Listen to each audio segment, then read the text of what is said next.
नमस्कार दोस्तों, स्वागत है आपका अपने YouTube चैनल बेसिक एजुकेशन में।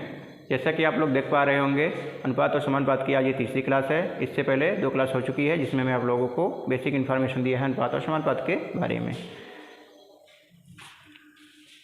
तो चलिए आज की क्लास चालू करते हैं। अनुपात और समानुपात के बारे में पिछली 2 क्लासों में आप लोगों को बेसिक इन्फॉर्मेशन यानी अनुपात क्या है, अनुपात का सिंबल और कुछ उससे रिलेटेड क्वेश्चन भी सॉल्व करवाए हैं। उम्मीद है आप लोगों को पसंद आया होगा। अब बढ़ते हैं आज की क्लास की ओर।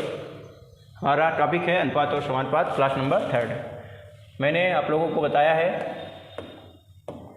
पिछली क्लासों में अनुपात और समानुपात क्या होता है। अनुपात क्या होता है?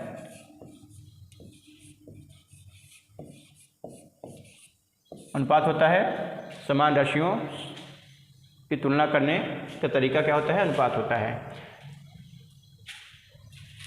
ठीक है, अनुपात का सिंबल ये होता है। अनुपात को हम 1/2 यानी अपान के रूप में भी लिख सकते हैं। आज का पहला क्वेश्चन है प्रश्न नंबर 16।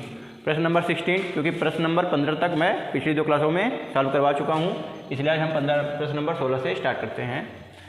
प्रश्न नंबर 16 है, यदि PQ = 3:4, QR = 8:10 और RS = 15:17 तो PQRS का मान ज्ञात कीजिए। हमें क्या करना है? Q अनुपात R अनुपात S की वैल्यू फाइंड करना है। चलिए दोस्तों शुरू करते हैं।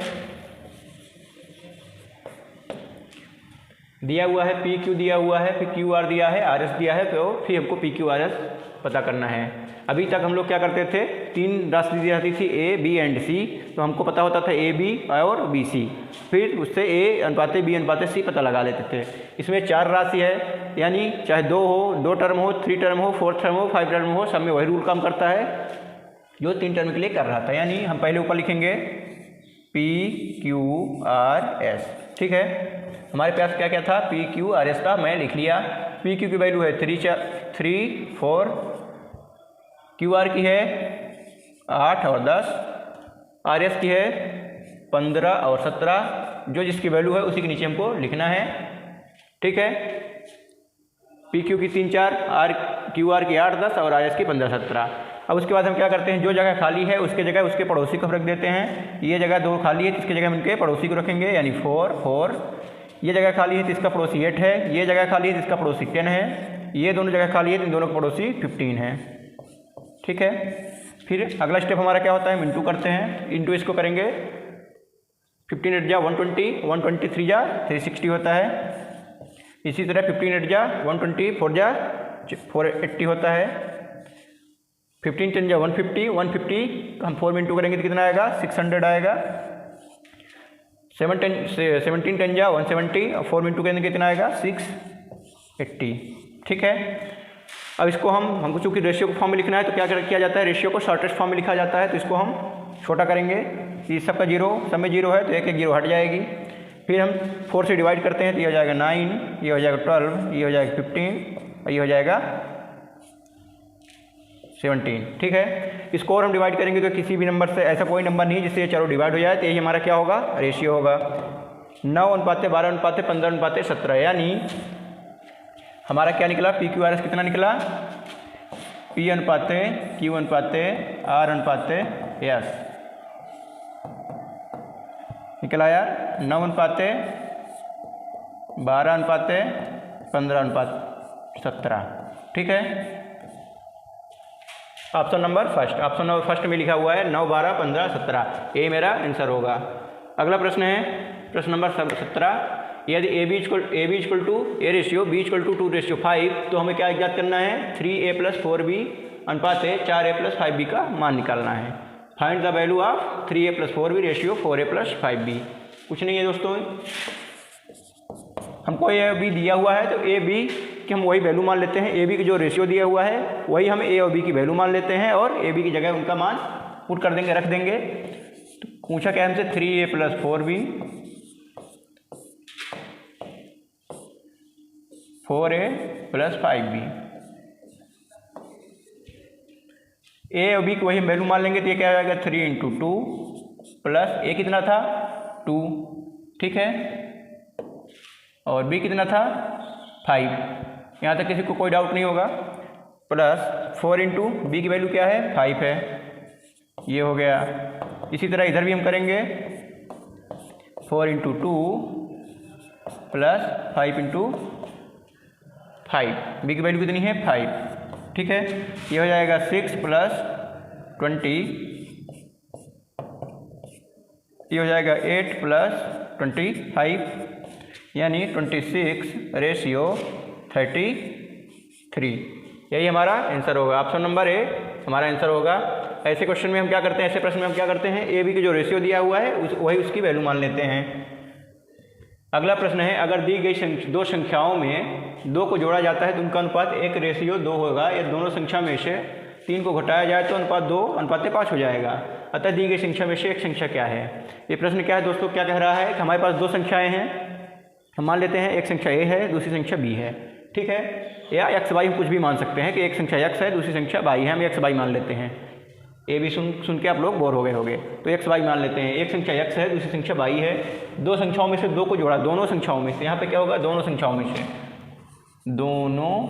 में से, both number. If 2 is related to the given 2 number नहीं होगा, यहाँ पर होगा बोथ नंबर, यानी दोनों नंबर।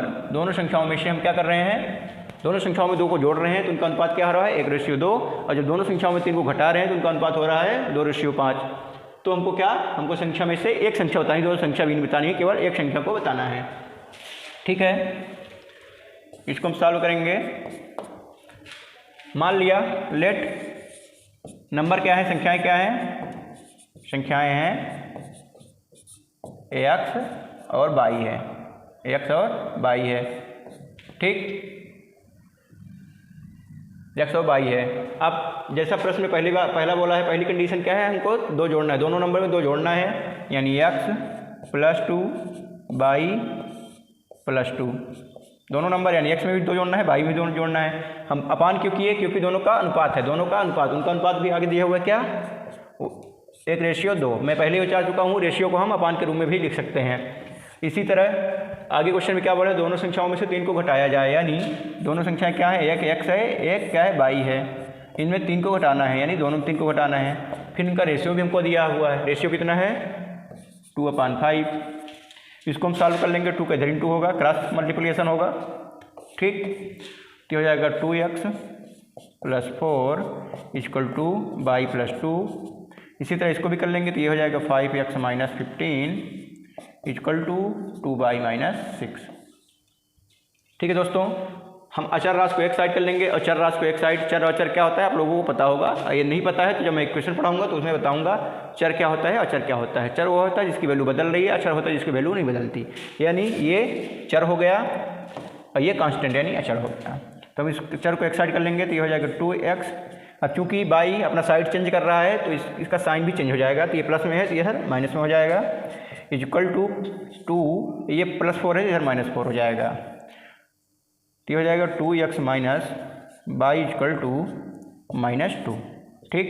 इसी तरह इसको भी करेंगे तो ये हो जाएगा 5x - 2y, बाई इधर आएगा तो माइनस हो जाएगा, = ये -6 था, ये -15 था तो +15 हो जाएगा। तो 5x - 2y = क्या आ गया, 15 में 6 माइनस करेंगे तो हम कितना आएगा 9, कितना आएगा 9 आएगा, वो भी प्लस में, क्योंकि प्लस वाली वैल्यू ज़्यादा है। अब ये 2 इक्वेशन हो गए, मेरा फर्स्ट इक्वेशन ये हो गया, ये सेकंड इक्वेशन हो गया, ठीक। अब इन दोनों को हम सॉल्व करेंगे, इन दोनों को सॉल्व करेंगे।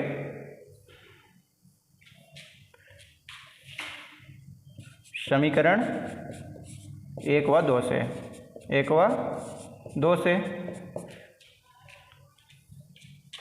दूसरा समीकरण क्या है,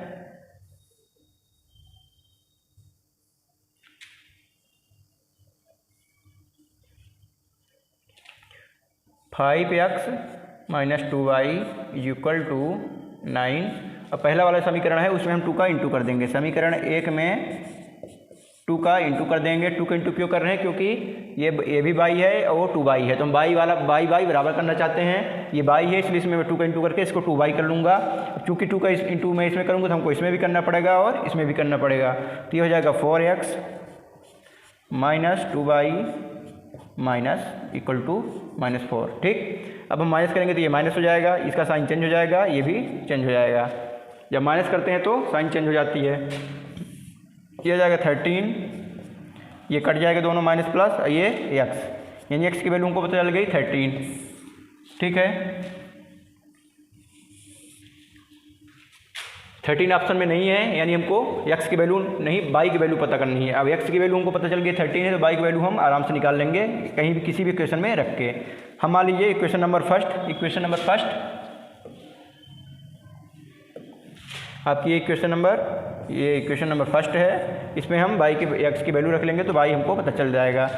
2 इंटू एक्स की वैल्यू 13 आई है, माइनस बाई इक्वल टू -2 दिया हुआ है, तो बाई इक्वल टू क्या हो जाएगा 13 दूनी 26, और उधर जाएगा तो क्या हो जाएगा -26, तो हो जाएगा -28, ये माइनस बाई था, यानी ये बाई माइनस कट जाएंगे तो बाई इक्वल टू 28 हमारा ऑप्शन में फर्स्ट नंबर पे है, यानी हमारा ए नंबर ऑप्शन सही होगा।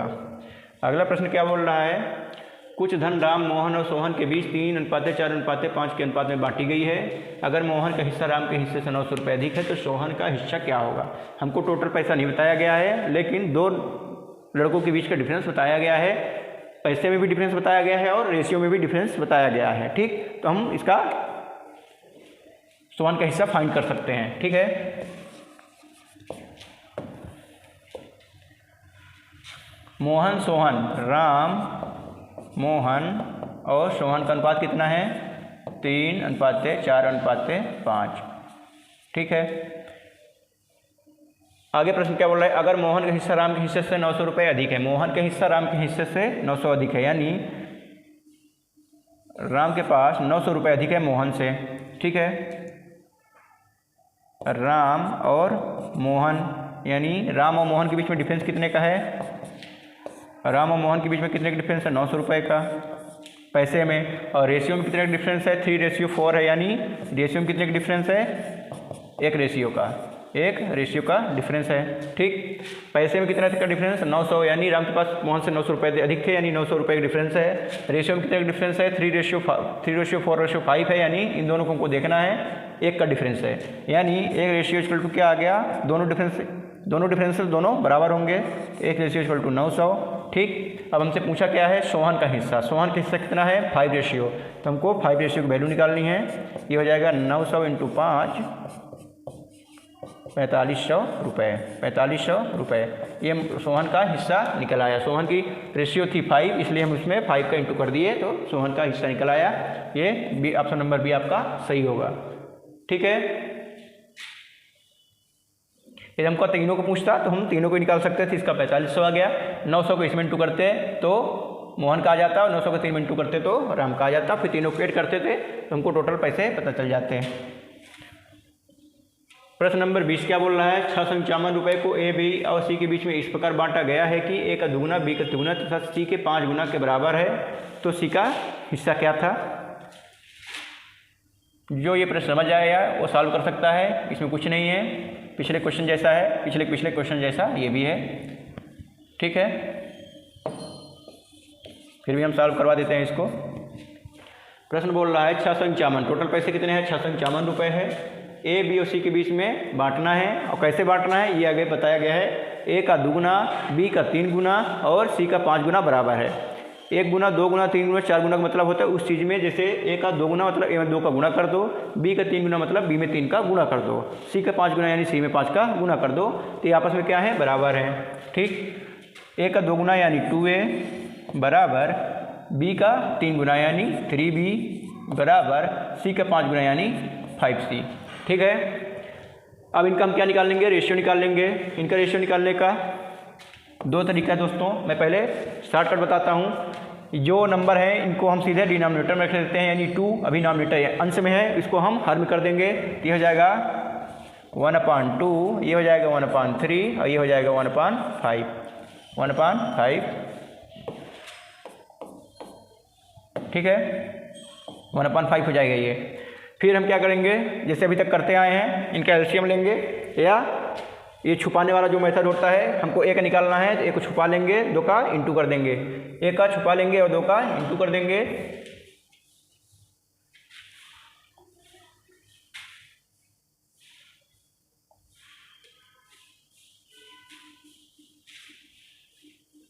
यहाँ पर थोड़ी बोर्ड में प्रॉब्लम हो गई थी, बैक हो गया था, कहीं शायद मेरा हाथ टच हो गया था।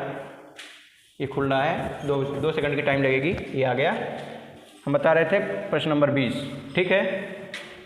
इसको हम छुपा लेंगे, ये क्या हो जाएगा 5 3 जा 15। ये मैं पहले भी बता चुका हूँ, इसलिए इसको जल्दी से बता देता हूँ। जो पहला वीडियो देखा होगा, पहला दूसरा, उसको पता चल जाएगा कैसे आ रहा है। इसको हम छुपा लेंगे तो आ जाएगा 15। फिर हमको इसकी वैल्यू निकालनी है, इसको छुपा लेंगे, इन दोनों के इंटू कर देंगे तो आ जाएगा 10। और फिर इसकी निकालनी है तो क्या करेंगे, इसको छुपा लेंगे, इन दोनों के इंटू कर देंगे तो आ जाएगा 6। यानी ए बी और सी का रेशियो कितना आ गया, A ratio B ratio C equal to 15 10 और 6। ये हमको ए बी सी का रेशियो पता चल गया। अब जब हमको बांटना होता है तो हम क्या करते हैं, इन तीनों को ऐड कर देते हैं, इसमें डिवाइड कर देते हैं, ठीक है। तो 15 10 25, 25 6 33 रुपये, 33 रेशियो 15 + 10 + 6 इक्वल टू 13। रेशियो कितना आया, 13 रेशियो आया।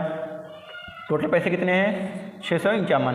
अब हम ऐसा ना करके सीधा सीधा इसको कर देते हैं, जैसा मैं आप लोगों को समझा चुका हूँ। सीधा सीधा हमको सी का निकालना है तो हम डायरेक्ट सी का निकाल लेंगे।